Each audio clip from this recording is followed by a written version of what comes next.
Alors aujourd'hui, on va s'attaquer à une croyance super répandue. L'idée qu'un bon antivirus, c'est forcément un antivirus payant. Mais et si la meilleure des protections était en fait déjà installée sur l'ordinateur, et ce, gratuitement? C'est la question qu'on va creuser ensemble. C'est vraiment la question à se poser. Chaque année, des millions de personnes cliquent sur renouveler l'abonnement pour leur logiciel de sécurité en pensant que c'est indispensable. Mais est-ce que c'est vraiment le cas? Ou est-ce que c'est juste une habitude qui coûte cher, entretenue par un marketing très très bien huilé? Voilà l'idée de départ. Ça fait des décennies qu'on nous martèle que la sécurité, ça a un prix. C'est une idée qui est tellement ancrée qu'on la remet rarement en question. Sauf que, entre-temps, le monde de la cybersécurité a complètement changé. Bon, rentrons dans le vif du sujet. Parce que derrière ce grand mythe, il y a un héros un peu méconnu. Il est temps de mettre en lumière cette solution qui est, bien souvent, juste là, sous nos yeux, déjà intégrée à nos ordinateurs. Et ce héros, le voici. C'est Microsoft Defender. Attention, ce n'est pas du tout un gadget. C'est un antivirus complet, développé et mis à jour en permanence par Microsoft. Autrement dit, il est conçu pour fonctionner main dans la main avec le système. C'est sa force. Et là, les faits parlent d'eux-mêmes.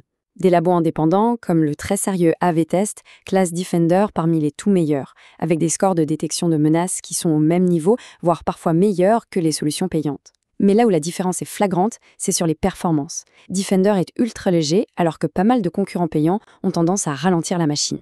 Donc, si on résume, il est déjà intégré, donc il ne ralentit pas le démarrage. Il est optimisé pour consommer le moins de ressources possible. Il est mis à jour constamment. Et surtout, il n'y a pas ces pop-ups stressants qui essayent de nous vendre une version plus chère. Il fait son travail, en silence, efficacement, et il est totalement gratuit. C'est quand même le point crucial. Une protection de top niveau pour 0 €. C'est la question logique, pas vrai? Si une solution gratuite et super performante est déjà là, comment se fait-il que des géants comme Norton, Avast ou Bitdefender brassent des milliards? Eh bien, la réponse, elle est moins dans la technologie que dans le marketing. Alors, comment ce business fonctionne-t-il? Quand on regarde leur stratégie de près, on se rend compte qu'ils vendent moins un produit qu'un sentiment. Ils vendent de l'inquiétude. Et c'est une stratégie qui, malheureusement, marche du tonnerre. Le scénario est un grand classique.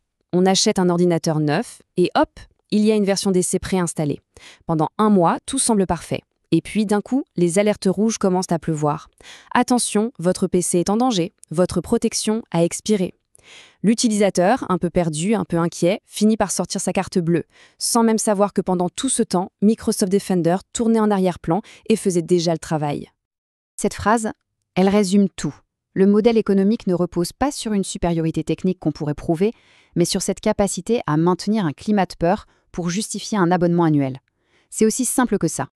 Et les conséquences techniques, on les ressent directement. Un logiciel tiers, c'est une couche de plus sur le système, ça consomme de la mémoire vive, ça utilise le processeur, ça peut ralentir le PC, et le comble, c'est que ça duplique souvent des fonctions qui sont déjà dans Windows, comme le pare-feu. C'est un peu l'usine à gaz. Et parfois, c'est pire. On ne paye pas seulement avec son argent, mais aussi avec ses données personnelles. On se souvient du scandale Avast, qui a été surpris en train de vendre les historiques de navigation de millions de ses utilisateurs. C'est le paradoxe total, un outil de sécurité qui, au final, crée une nouvelle faille de confidentialité. Au bout du compte, le calcul est vite fait. On paye pour un service de protection, alors que le système d'exploitation en fournit déjà un qui est tout aussi efficace. C'est un peu comme si on payait 2 fois pour la même assurance. C'est redondant et c'est une dépense inutile. Bon, si payer n'est pas la solution miracle, alors on fait comment pour être vraiment en sécurité? C'est là qu'on arrive à la partie la plus importante. Parce que la vraie sécurité, ce n'est pas quelque chose qu'on achète, c'est quelque chose qu'on pratique au quotidien. Voilà le point essentiel. Aucun logiciel au monde ne pourra jamais remplacer la prudence et le bon sens. La technologie, c'est un filet de sécurité, oui, mais le premier rempart, le plus important, c'est notre comportement en ligne. Alors concrètement, ça veut dire quoi? Eh bien, il y a quelques règles d'or. 1. Maintenir son système et ses logiciels à jour. C'est la base, car les mises à jour comblent les failles. 2. Utiliser un navigateur récent, car ils ont des protections intégrées très puissantes. 3. Être vigilant avec les pièces jointes et les téléchargements bizarres. Et pour ceux qui veulent aller un cran plus loin, utiliser un DNS privé peut bloquer plein de sites dangereux avant même qu'ils ne s'affichent. La conclusion, elle est donc assez simple. Pour l'immense majorité des gens, le duo Microsoft Defender qui est déjà là et des habitudes de navigation prudentes, c'est la recette pour une protection en béton. Et ça ne coûte pas un centime. Et voilà, au fond, ça change toute notre perspective sur la sécurité. Ce n'est pas un produit qu'on installe et qu'on oublie, c'est une pratique active.